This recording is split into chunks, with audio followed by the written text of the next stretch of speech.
Oi, gente. Então, hoje eu recebi um monte de mensagens porque eu coloquei uma caixinha pra falar sobre depressão, ansiedade, etc.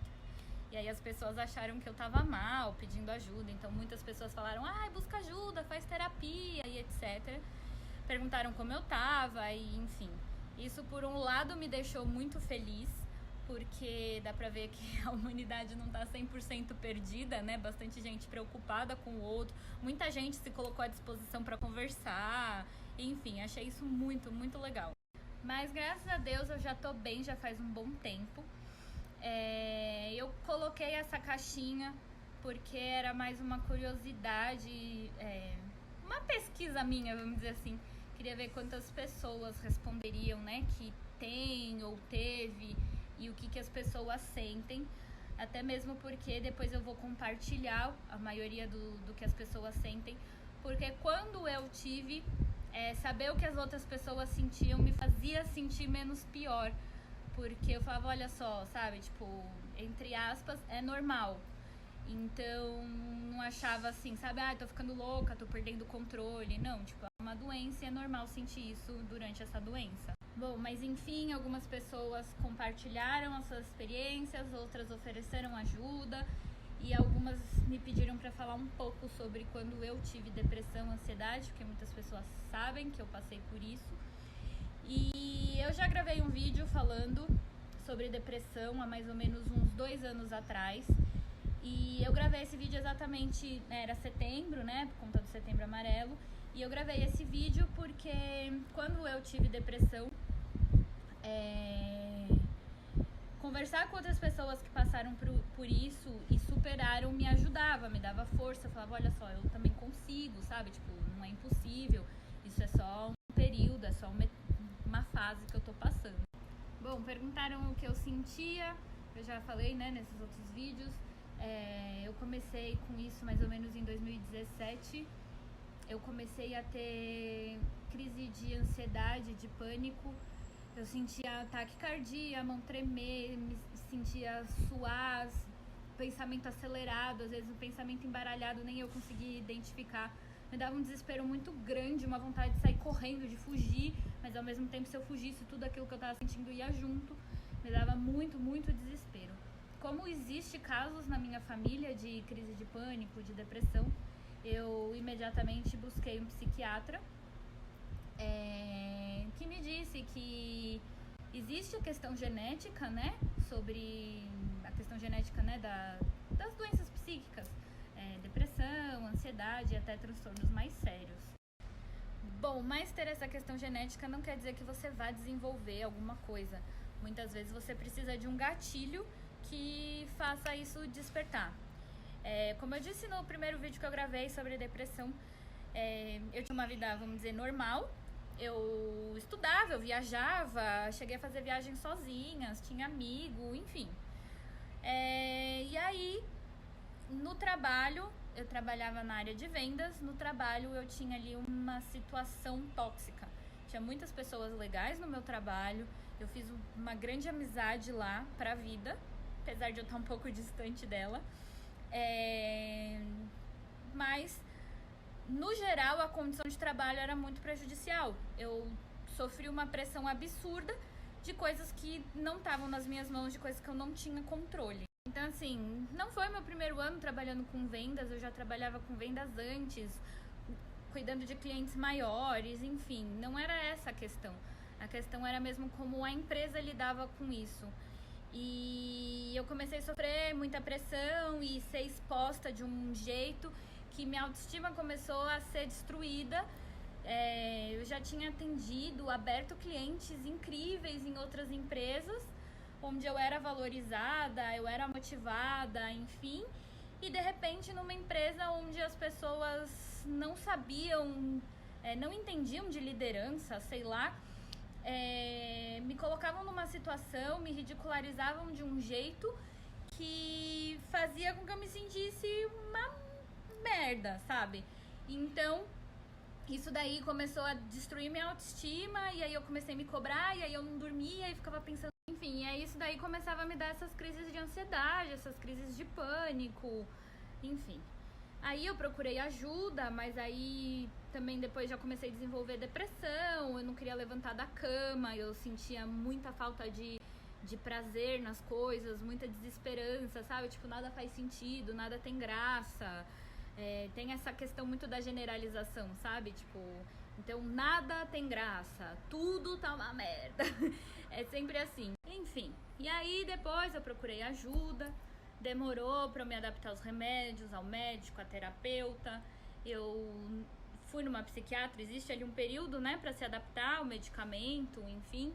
Eu fui numa psiquiatra, eu tomei remédio por um período, esse remédio não fez efeito, aí trocou o remédio, aí aquele remédio fez efeito por um período, mas deixou de fazer, aí tomei outro remédio, aí esse eu não conseguia dormir, aí tomava um remédio pra dormir, aí o remédio pra dormir me deixava mole durante o dia, parecia que eu tava com mais depressão ainda, eu tinha menos vontade ainda de fazer as coisas, então aí tiro o remédio pra dormir, enfim, é um saco, demora e às vezes não acerta. E aí troquei de psiquiatra mais umas 2, 3 vezes, até que conseguiu, sei lá, achar um remédio ali que se adaptou legal. E a terapia também me ajudou bastante, né? Eu já fazia terapia já há um tempo para autoconhecimento, era uma abordagem analítica de Jung. E eu adorava, amava, já fazia, sei lá, acho que uns 4, 5 anos que eu fazia terapia para autoconhecimento, para me desenvolver. Eu mudei, né, de um cargo de assistente, fui promovida para coordenadora, então eu ia ter, tipo, um cargo de liderança, então eu precisava aprender algumas coisas, né, a dar feedbacks, a falar sim, enfim. E não sou tão fã de coach, mas acredito muito na terapia para autodesenvolvimento, autoconhecimento, então eu já fazia por causa disso. Mas na análise, né, na terapia analítica, não estava conseguindo avançar, resolver, me ajudar na questão da depressão, da ansiedade. Não que essa abordagem não seja boa para essas coisas. Para mim, não estava sendo legal. É muito de pessoa para pessoa. Então, o meu psiquiatra, né, que conseguiu acertar ali os remédios, ele falou se eu não gostaria de tentar mudar de terapeuta, e ele sugeriu que eu tentasse a abordagem TCC, né, que é a cognitiva comportamental, porque ele acreditava que essa seria mais efetiva pro meu jeito de ser, vamos dizer assim.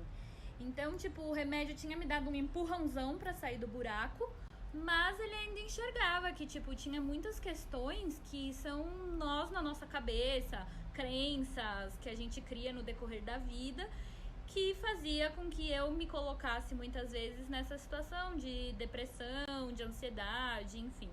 E ele acreditava que talvez a TCC fosse me ajudar mais do que a análise. Então eu procurei uma terapeuta cognitivo-comportamental. E aí foi onde eu comecei a desenvolver, a avançar, a ter cada vez menos sintomas, conseguir compreender muitas coisas que eu pensava, muitas crenças que eu tinha. Por exemplo, você se sente uma merda, como eu já disse. Por que você se sente assim? É uma crença de determinadas coisas que aconteceram que enraizaram aquela crença em você, que aí traz esses pensamentos de tipo, eu não sou boa o suficiente. E aí esse eu não sou boa o suficiente te dá uma tristeza, e aí faz você nem querer tentar, e aí quando você não tenta, você sente culpa, enfim, e aí existe todo o encadeamento de pensamentos, sentimentos e ações que vão te deixando nesse, sei lá, ciclo vicioso. Então, a TCC me ajudou a ressignificar essas coisas, e aí ressignificando essas coisas, você tem um pouco mais de força pra sair da cama, pra, sei lá, se cuidar, fazer um exercício. Quando você faz exercício, existem químicas no cérebro que são ativadas, vamos dizer assim, que ajudam a sair da depressão. Fora que aí, de repente, você começa a se alimentar melhor, fazer exercício, você se sente mais bonita, isso mexe com a autoestima, mexendo com a autoestima faz você querer sair mais. Então, assim, são muitas coisas que estão interligadas. E aí você começa a conseguir a sair desse fundo do poço. Então, outra coisa que me ajudou bastante também foi que eu li aquele livro Em Busca de Sentido, que é um psicólogo que é da abordagem da logoterapia. Ele é um psicólogo que estava num campo de concentração. É muito interessante, quem tiver interesse em ler, é muito bom. E ele me ajudou bastante. Então eu comecei a buscar essas coisas que me dessem um propósito, me dessem sentido, né? Me dava prazer através desse propósito, desse sentido. E porque inclusive o Viktor Frankl, né, que é o autor do livro, ele usa uma frase de Nietzsche que fala mais ou menos assim, que quem tem um porquê suporta qualquer como. Então, assim, você tendo um porquê, você tendo um sentido, você suporta ali as barreiras do dia a dia. Então, foi quando eu comecei a querer ajudar em causas diferentes, né? Seja, tipo, falando sobre a depressão, a ansiedade, me colocando à disposição para conversar, fosse, tipo, ajudando com rifa, seja pra marmita, pro que for, pra causa animal, resgatando os animais, enfim, várias coisas que foram dando propósito pra minha vida. Então hoje eu tô, graças a Deus, ótima. Todos os dias eu acordo motivada, feliz. Não com isso que não tenha problemas, porque a vida continua tendo problemas. Você tem um problema com um amigo, sempre tem uma pedra no caminho, um fofoqueiro, enfim, sempre tem alguém ali com alguma maldade, com alguma coisa que vai tentar te desestabilizar, muitas vezes vai conseguir, mas é a gente saber que isso faz parte da vida, que isso é normal. Hoje eu ouvi uma frase que eu achei... Eu já tinha escutado, né, mas para um momento que eu tô vivendo agora fez muito sentido. Mar calmo não faz bom marinheiro. Então a gente começa a interpretar as coisas um pouco para esse lado, né? Tanto na questão de ressignificar, quanto de buscar um sentido, né? Você ter um porquê para você suportar os como. Bom, eu já falei pra caramba, né? Já vai começar a minha aula.